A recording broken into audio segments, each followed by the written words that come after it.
আমরা আসলে বাংলাদেশে গুম বিষয়টা নিয়ে অনেক মানুষই এখন পর্যন্ত অবগত না।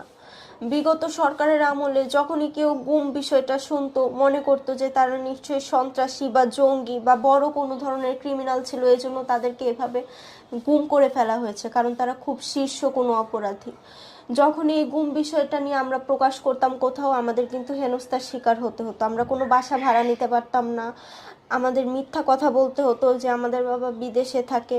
মানে গুম শব্দটা আমরা কোথাও উচ্চারণ করলে আমাদের হেনস্থার শিকার হতে হতো। সেটা স্কুল, কলেজ, সমাজ যেখানেই হোক না কেন আমাদেরকে হীন চোখে দেখা হতো, কারণ আমরা একটা গুমের শিকার ব্যক্তির পরিবারের সদস্য। তো আমার অন্তর্বর্তীকালীন সরকারের সংস্কৃতি উপদেষ্টার কাছে বিশেষ অনুরোধ থাকবে, বাংলাদেশে তো মুভি, সিনেমা, নাটকের মাধ্যমে জনগণের মধ্যে বিভিন্ন সচেতনতা সৃষ্টি করা হয়। এখন পর্যন্ত কেন গুম নিয়ে কোনো সিনেমা, নাটক, উপন্যাস, গল্প, কবিতা লেখা হয়নি?